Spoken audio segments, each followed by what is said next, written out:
What is going on, everyone? My name is Boit, and it's time to talk about the public update preview June. We're in the June. We're in the June. Yes, we are in June. This is an update that is looking to be pushed during the June period. I believe that's what this means. Now, this is the preview. We have this until June 13th, 1700 UTC. So you can get in and practice, or not practice, but preview and make your feedback known. If you like the changes, say it. If you hate the changes, say it. Make sure you make your opinion known on all this stuff because it will come in to the main game. All right, let's have a quick little reminder of how to get into this stuff. You come over to Age of Mythology Retold in Steam. You right click, you click properties, you come to betas. You're going to click on beta participation here, click none, and then click on the June public update preview. And then it's going to download an update and you're going to be able to play this. There you go. Very simple. Everyone give it a try. You might need to grab a friend to do it as well if you want to play multiplayer. You might not. I don't really know. You can also just play against the AI and feel it out. That's totally cool as well. But yeah, definitely jump in and give this a try. But let's talk about the shenanigans that we're going to be seeing. So we've got the Fortifications game pacing update.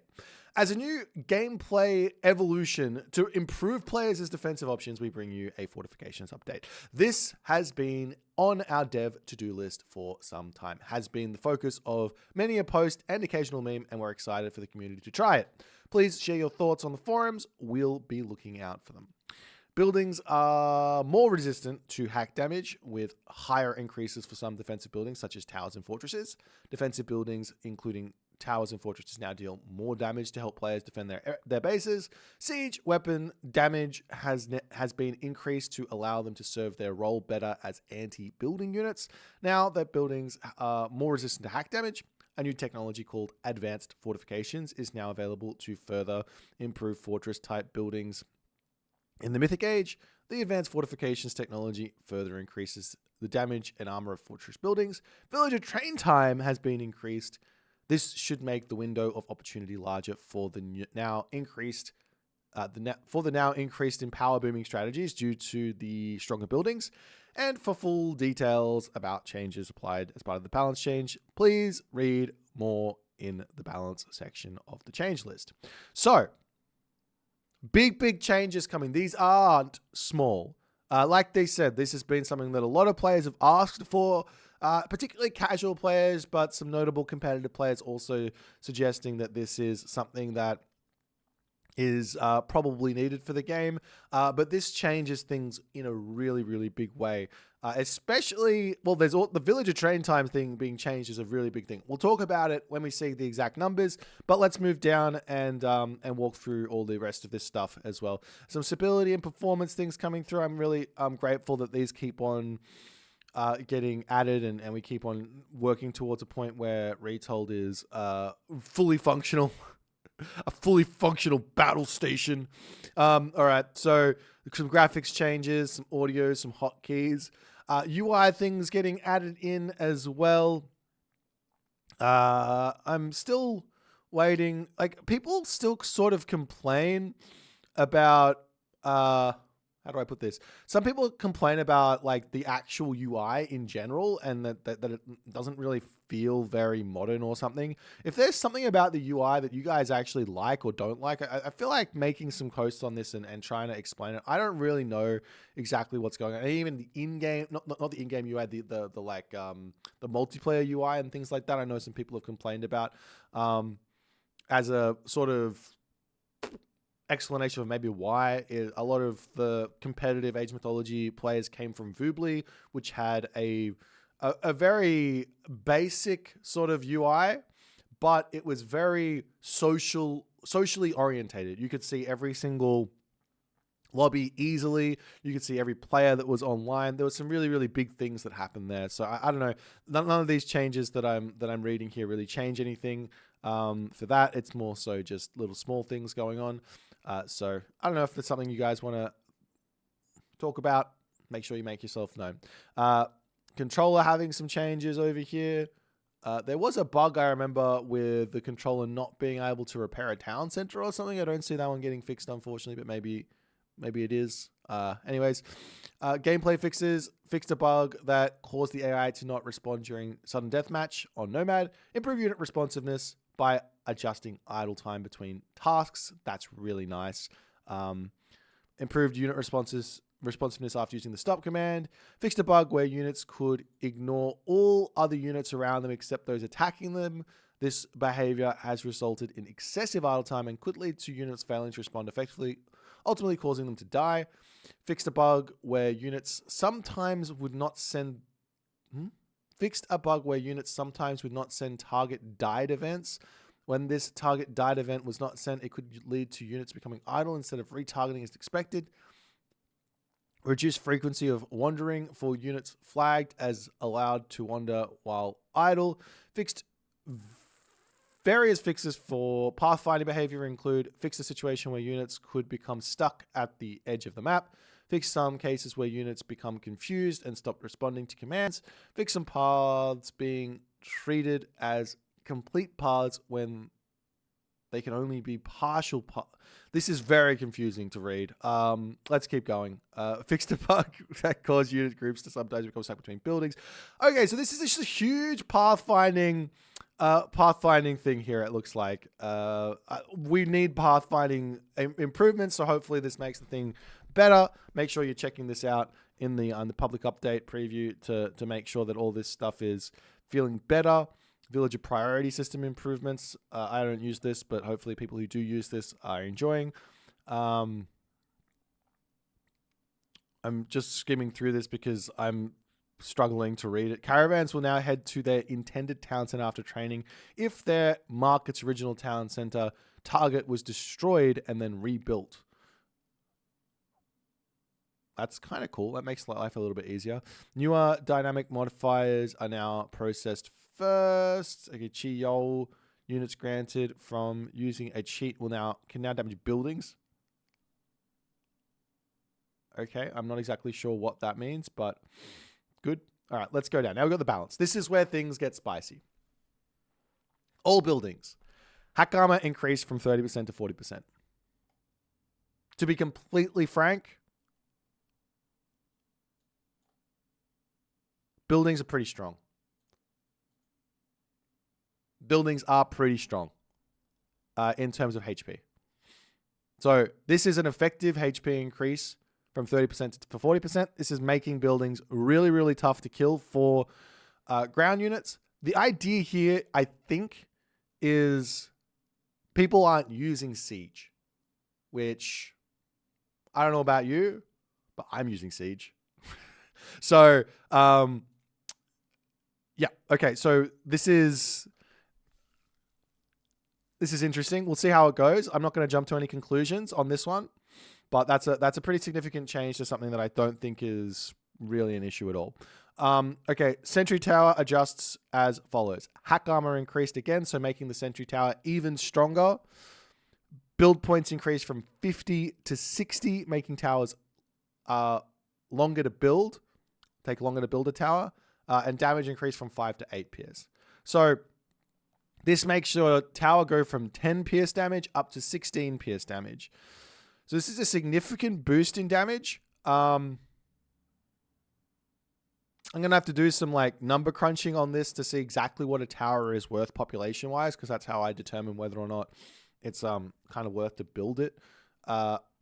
But basically them being better is a huge buff for in-base defense, which means I don't need to leave my base at all. If I build a tower, I might even start considering putting towers up on a second town center and things like that if I'm playing a defensive game, which I wouldn't have really considered doing before. So we'll see if that's going to be something that's going to happen or not. But a big boost to the sentry towers, or not the sentry towers, but the watchtowers. And okay, so fortress type buildings, hack armor increased from 40% to 50%. Again, I find these really hard to kill. I don't know about anyone else, but I really do find buildings hard to kill.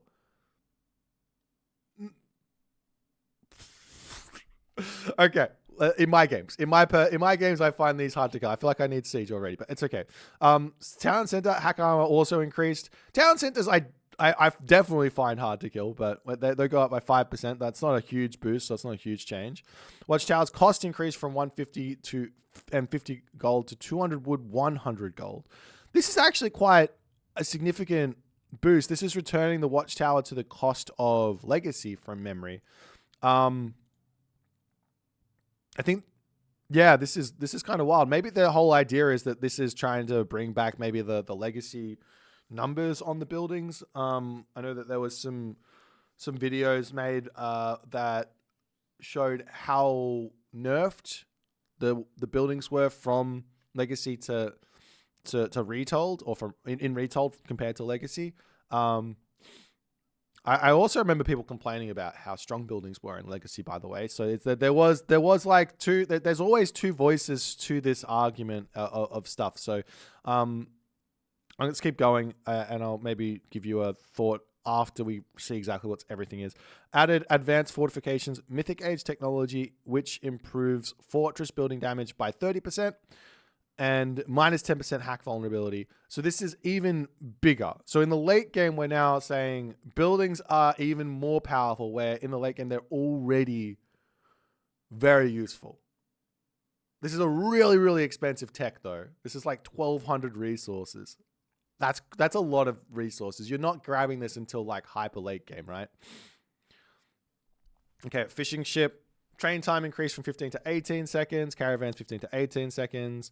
And I'll just jump into it. The villages are going from 15 to 18 seconds as well. It's just that they're Greek, Egyptian, Norse, and China, and then Atlanteans going up as well.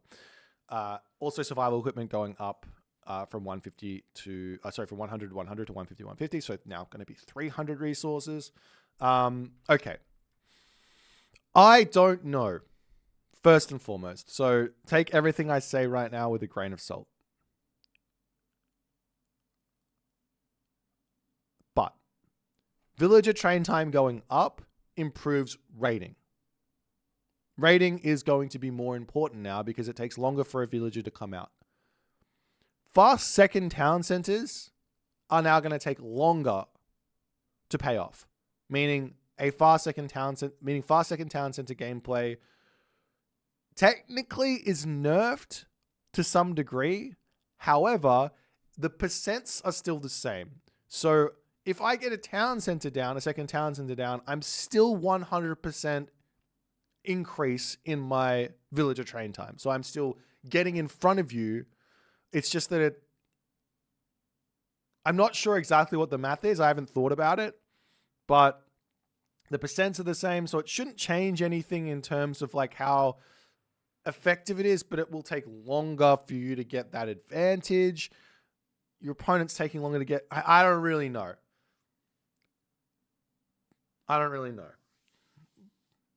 So, yeah. So the villager chain time here, I'm really not sure what this does. We're going to have to play. Build orders are going to change. Maybe. There might be some new fancy build orders coming in. So we'll make some videos on that if there is. These buildings here, I'm going to go out and say that I don't like these changes. I don't think this was an issue. I know this is something that people have asked for. But again, I don't know. And here's the thing. Balance changes, while oftentimes they are angled at the top level, it is the top level's job to not to really change balance, but to figure out what the most optimal way is to play inside of the balance that they're given. So as much as I can say I don't like, this is good for the game, this is bad for the game, doesn't matter. It's our job to work out how to play inside of this system now. And whether that's going to be something that is good or bad, that's going to take a little bit of time to work out. But my personal opinion on just reading them and not having any exposure to them, so the biggest grain of salt you've ever pulled out of the jar of salt, I don't like them. But that's okay. We'll have a try, and I might change my mind. Hopefully I do. Anyways, let's move down. All relics now also trickle 0.01 favor per second. Wow! That's insane. Okay, relics that are already good are now all the relics are good, mind you. There's maybe one or two that I don't really like, but all the relics are worth picking up. Now they're very much worth picking up. Is this not like, are we trying to make Age of Empires 2 here or Age of Empires 4? Relics now give 0.01 favor per second. It's like the relics giving gold trickle, right? It might not seem like a lot, but let's say I get 5 relics. Now I've got half a monument for free at the very start of the game. It's kind of insane, and it's just pumping in the whole time. It's kind of sick. Okay, Scarab Pendant. I like this change, by the way. This is really, really cool. But the problem with the change is that grabbing relics isn't like an equal, like a fair thing. Some civs are better at grabbing relics. Like Atlantean is way better at grabbing relics than, say, Egyptian, right? Egyptian, not very good at grabbing relics. Atlantean, very, very good. So there is that. Anyways. Zeus. Infantry damage bonus versus buildings increased from 50% to 60%. I guess this is to counteract the fortifications change. Like, what do you want? Do you want the buildings to be stronger against units or not? I don't understand. What are you doing here? I don't think this change makes sense. If this is what we're trying to do up here, this doesn't make any sense. But okay, I guess they want the Zeus infantry to still feel like a siege weapon. Even, I mean, it will, but anyways, let's keep going. This is the villagers up by 15 to 86. Okay, so now the crush damage increase coming through for these siege weapons. A significant boost, 44 to 55, 40 to 50.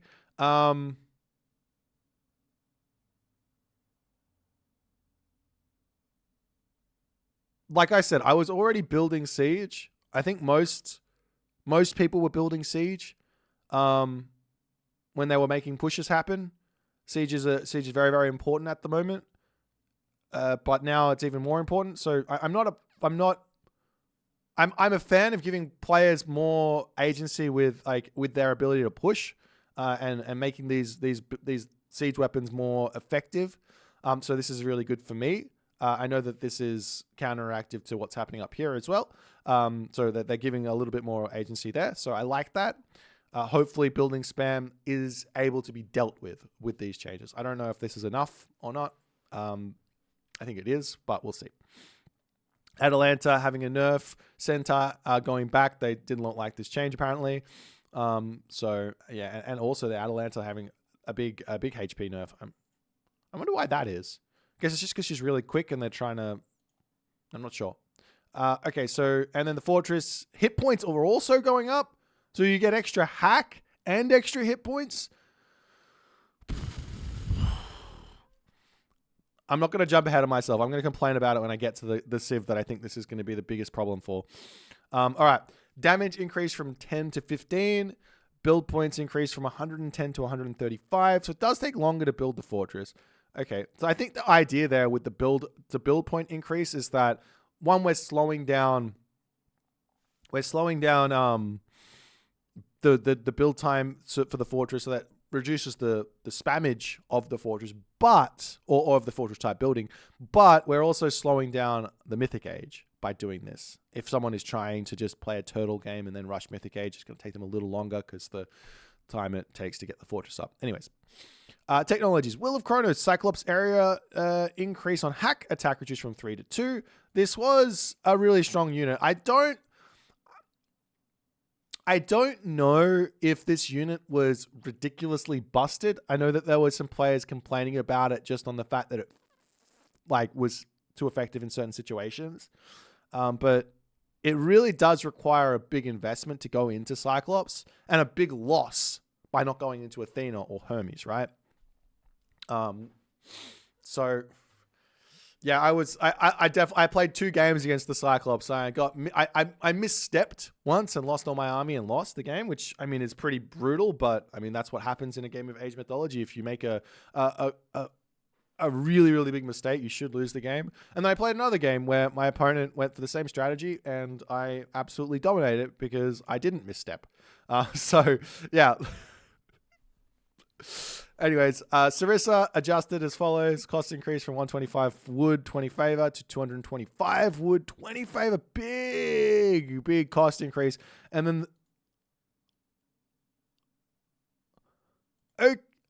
Okay. The Sarissa is back to being insane. This was still really good. Right now, it's a Sarissa has seen a lot of nerfs in previous patches, leaving it to be a little on the underwhelming side. It wasn't underwhelming. The stats looked underwhelming. It wasn't underwhelming. This was still a must-grab tech, and a tech that separated the non-Sarissa hoplite from the Sarissa hoplite. That doesn't make any sense. This is a tech that separated someone who goes for Ares or Hermes from someone that goes through Athena in a big way.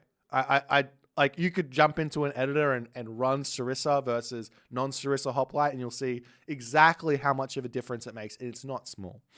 But this is a huge boost back to this tech. It costing an extra 100 wood and 5 favor. That's not enough of it. This is still like a must-grab tech. Almost instantly if we're going for hoplites. I don't know about this. And the Aegis shield also having a cost increase. This thing didn't get any changes, so it's just a nerf to the Aegis shield. This is also really strong, but okay. I don't mind a nerf here. Spirited Charge, Centaur, speed increase from 5% to 10%. Okay, so they match the cavalry. All right, I see what's going on there. They nerfed the Hermes, so they're buffing it back up. And Winged Messenger free Pegasus respawn delay increase from 10 to 90 seconds. Finally. This change might have been me.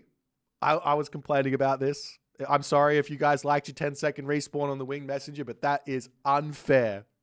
If I kill your Pegasus, which is not easy, mind you, if I kill your Pegasus and it's back in 10 seconds, how's that fair? Huh? I bring you back to the Raven. 3 minutes, and it's easy to kill a Raven. 3 minutes.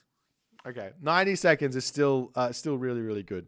So this is still a really, really good tech. All right, down to the Egyptian Pantheon. We've got the Laborer train time increase from 15 to 18. Siege Tower, crush damage 250. Catapult 250.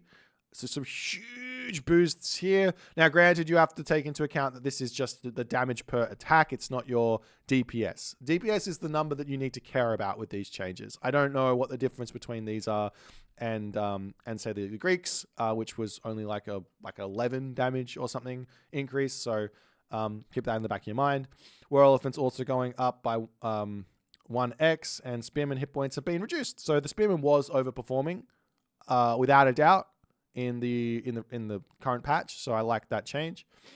And now we get to the MIGD Doll, which is also getting a boost. This is the civ that I think is going to benefit the most from this change.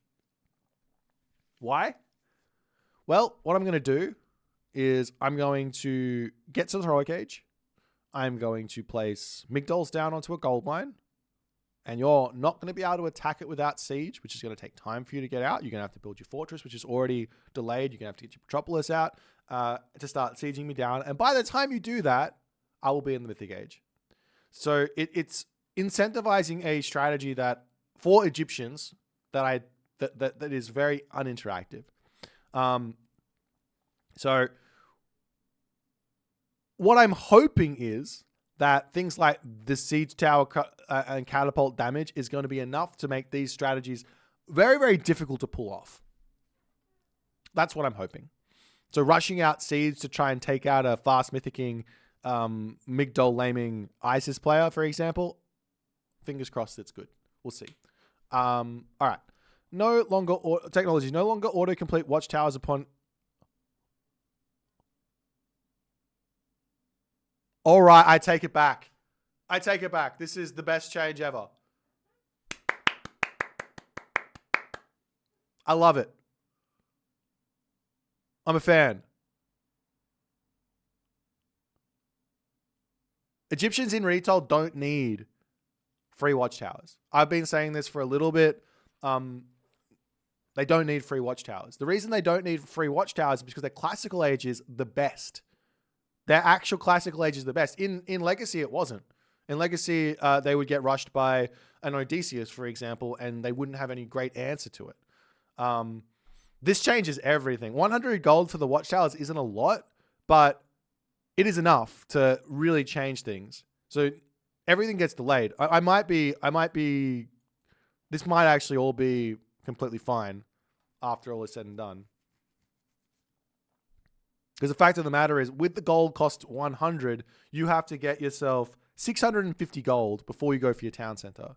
Or you have to go for your town center and then get your Watchtowers, and you're going to get a whole... Like, if someone wants to build some units to come and deny your town center, they get some damage over there, they then walk to your main base, you have to get Watchtowers to defend against that, and things get very, very nice for players who want to build some units early on. Plus, also, the villager train time reduction is going to have some impact here, I think. Okay. Plague of Serpents. Sea Snake hit points reduced from 65 to 50. Meteor Thoth now has a 0.1x bonus versus farms. Look, like the idea here well, let's talk about Plague of Serpents. This is Plague of Serpents being too dominating on water. I still think the problem here is with water is that if there's a god power that's dominating, right? And then you take that god power and you nerf it, the next god power is going to be the one that's going to be dominating. And my prediction here is if this is a big nerf, which it looks like, and it's going to completely make Anubis feel very underwhelming, the next god power that's going to be the one that's going to be difficult to deal with is Restoration on water. So we're going to see that come through, I think. Meteor Thoth now has... Okay, so this one here is just like... It feels rubbish to lose a town center, lose all your farms, lose some houses in your main base, and all the other god powers that do anything don't kill off farms. That being said, if a meteor hits my farm, the farm should probably die. It's a bloody meteor. All right, onwards and upwards. So same thing happening for the Gatherers and the Dwarves over here for the Norse Pantheon. Like, we just don't know. But portable rams going up in damage, ballistus. Okay, Valkyrie hack armor reduced from 60 to 50%. Performing too well in fights. Okay, I think they were performing well. I think this is a reasonable nerf for the Valkyrie. I still think they're going to be really good. And the Nidhogg increased from 2,500 to 2,800. I still think this unit was really, really good. In many different ways. But making it survive a little longer is fine, I guess. Hillfort adjusted as follows. Up to 2,700. Damage increased from 8 to 12. Build points increased. Okay, yeah, that's all just in line with everything else. Great Hall adjusted as follows. Build points reduced from 45 to 40. No longer researches 1.5x faster. Okay, that doesn't really change much. But this going up quicker is really nice. Longhouse also going up quicker is really nice. This should help Norse's early game a little bit. The problem here is that I'm seeing is it's going to be really, really annoying playing against a Norse player who goes for side builds. This is why the build points sort of are slower, I think, for the Norse, but it hurts their early game a lot. So this is going to mean they're going to be able to get going much quicker. But their side builds are going to be really, really strong. I don't mind this change here. I think this change is good. I think this change might be too much. Because like, if I just get one Berserk into a corner, 25 seconds, 50 seconds past, like you get two Longhouses up, more Berserks, and it just spreads like wildfire, right? In the corner. It's going to be really annoying to deal with. But okay. Seshrumnir goes down. Thundering Hooves goes down. Hall of Thanes goes down. I think this is all to just because of this 1.5x. Okay, I see what they're doing. They're just like... they're keeping the unique technologies the same, I guess, but they're making the line upgrades and everything else a little bit slower. Like medium cavalry. All right, Forest Fire. Yes, give me some changes on this. Forest Fire, damage increase from 0.4 to 0.6. Now has an 0.5x bonus damage multiplier versus villagers. Forest Fire Embers now have the same damage and multipliers as the main Forest Fire. Developer note, this should make Forest Fire about minus 25% as effective versus villagers and 50% more effective more against non-villagers, in the hopes that simply casting Forest Fire on its own won't be as potent. Instead, it should be combined with a good army or raid. Yeah, I love this. This is exactly what I think Forest Fire should be. Forest Fire should be a creative god power that has potential to get huge value. And if you use it to get a tiny amount of damage on your opponent to slow them down early game with the hopes that you kill off 3 villagers randomly 1 in 10 games, I don't think that should be how it works. I don't think you should be clicking Forest Fire to in the hopes you kill off villagers. It should be a strategic god power to open up a position in your opponent's base. It should be a strategic god power that if you can catch your opponent out on a forest, you get huge damage done onto it. Or it should be a god power that you use in tandem with a really, really nice raid with like 5 to 10 raiding cavalry early game to potentially kill off a bunch of villagers on a wood line. Okay. Great Hunt maximum food created from 1,000 to 800. Okay, so just nerfing Odin. Odin was overperforming quite a bit. I do think that the reason... Let me unpack this. I think that one of the reasons why Odin's win rate was at 60%, I think was because of Forest Fire. I think there was a percent of games, let's just give it an example of maybe it was 1 in 10 games where you click Forest Fire and you killed 4 villagers early game, like straight away. 1 in 10 games, I think that was happening, which is effectively a free win for Odin at most levels of play, right? If that happens and it's an equal game, Odin's just in an advantage and they're just gonna win, right? What that does overall is it's gonna increase the win rate. If let's just say that Odin without that is just at a 50% win rate, it's going to increase that win rate up to 55%, or in this case 59%, right? So this will bring Odin back and remove that feature. Hopefully you're not going to lose 3 villagers immediately, but also it's boosting somewhere else, so that might make some problems. You might need to see another nerf for Odin somewhere. But also we have no idea how things are going to change with all the fortification upgrades, changes. This does, I think this negatively affects Norse, all the fortification upgrades, because they're so aggressive and they've got difficulties in pushing as well, generally, against fortifications. So we'll see. All right. Atlantean Pantheon, citizens train time increased from 25 to 30 seconds. Again, no idea what this does percentage-wise. I don't know if it's exactly the same or not. 15 to 18 is what, like is that a 30% increase? I'm taking a big guess there.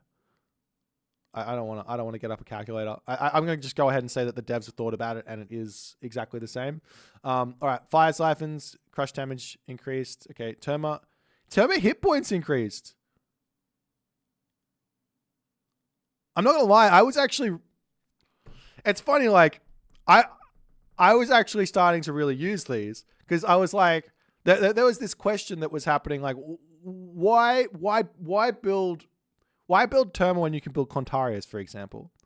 And the reason is Turma don't have to run in to spears to get damage onto archers, whereas the Contarius do. So there is a difficulty with using Contarius in certain positions, right? The Turma is really good in those. Also, like Turma, they're actually quite good at killing off archers. They've got some really, really big use cases, like against China, for example. They're amazing because China wants to build Fire Archer and like Dao Swordsman, for example.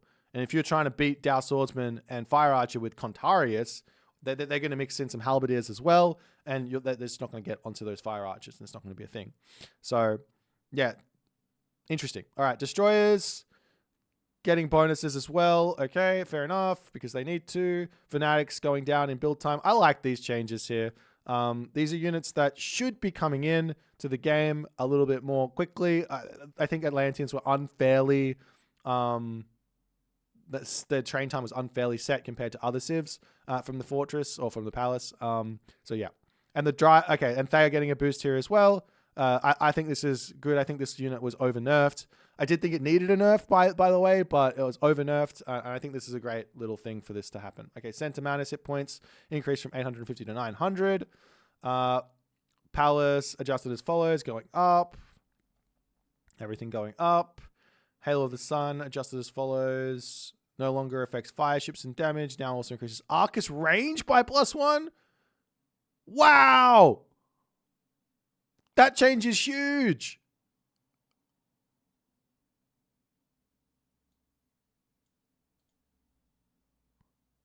Okay, all right, hold on. We got to take this all in. There's also the vortex change down the bottom, petrification also going up. So these are two. Basically, this is just Helios.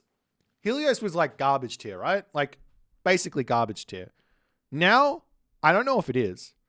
There is one really, really strong thing with Helios that I don't think that Atlantean players really understood, which was Vortex plus Chaos. You Vortex in onto an army, and then you Chaos it, and you attack move, right? And that allows you to just jump onto like an Archer Ball, for example, and just absolutely erase it. That was the one usage of like Hyperion Helios that was good. Now we have an extra 60 seconds off. We've got an extra 1 range on our Arcus to help siege. Halo of the Sun, this is already an insane technology for the siege. Now it's obviously even more insane. Now our Arcus get really good. This is actually really, really interesting. We'll see how it goes. All right, Chinese Pantheon. Fuxi. Building emplacement cost discount reduction reduced from 50% to 25%. With the base cost reduction on training yards, Fuxi's emplacements. Okay, stacking too well. I don't really know what this means. There's no numbers here for the actual costs. But okay. Basically, I think that this emplacement thing was only really being used by the best Chinese players. If you had Divine Books even and had Fuxi, other civs weren't using it. So I don't know. Maybe there's a reduction somewhere in this thing. We'll see. Okay, so everything going up. So 30 to 36 seconds. Siege Crossbow and Axe Cart going up. Fire Archer. Okay, this is a big change to the Fire Archer. Range reduced from 16 to 12. Line of sight reduced from 18 to 16. Fire Archers now have their range increased by +1 for medium, heavy, and champion archers, in line with other hard counter range soldiers. Hack armor increased from 10% to 25%. Pierce armor reduced from 15% to 10%. Developer note. The Fire Archer is intended to function as a dedicated hard counter infantry unit. However, it was still performing too well as a generalist archer, making the Chukonu feel obsolete. These changes aim to further separate the two units in role by making range and survivability more pronounced features. So no change to the actual damage for the Fire Archer, but the range getting lower is a big deal. Okay, cool. This is really, really good. I like the direction, the range for the Chukonu also going up to 16. If I get to champion Fire Archers though, I'm at 15 range. Which makes the Chukonu yet again obsolete. So I don't want to build the Chukonu against anything other than infantry. Because it's so slow, it's only good versus infantry. It's not going to be useful against like cavalry or archers. Maybe it's good against chariot archers. I don't think so because you can just space them. All right. Wuzu Javelin here. Attack speed increased from 1.5 to 1.2. Damage reduced from 5 to 4.5. This is not a nerf to the Wuzu Javelineer.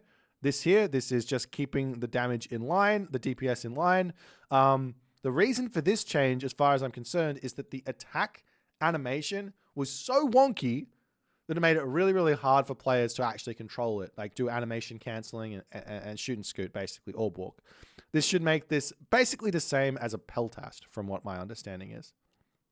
So if you can shoot and scoot with a Peltast, you can shoot and scoot with a Wuzu Javelineer.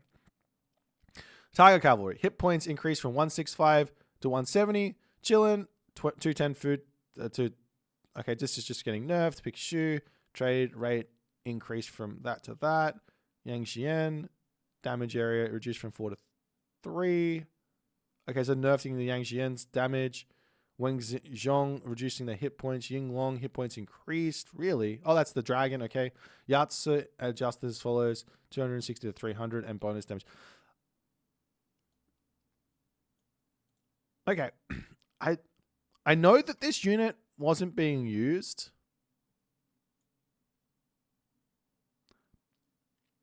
But I do think this unit was okay. This unit might be really, really good now. With all the other nerfs to myth units up here, this unit becoming good is probably useful, to be honest, but we'll see.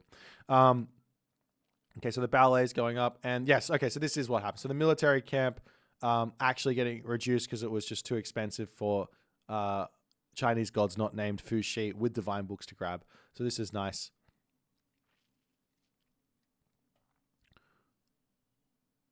Okay, cost reduced on this one. I can't remember what this tech does. I know this is like all of the Huang Ti techs were really good, so just making them cheaper is an odd thing. Imperial Order from Huang Ti. Again, I don't know what these are, but yeah, these getting reduced when they're already good is odd. Okay, Hooves of the Wind. This was really, really good for the Cav. So I like that change. I don't particularly like it when there's a tech which eliminates the weakness of a unit. Like if cavalry is weak to hack damage dealing units, and then you get a tech that boosts their hack armor, you go like, what was the point in that weakness? Like, why were you getting rid of it? Anyways, I like that change. The Great Flood, adjust as follows, gets a little bit more crush damage, divine damage reduced 2-1. So this is trying to do more damage versus buildings and less versus units.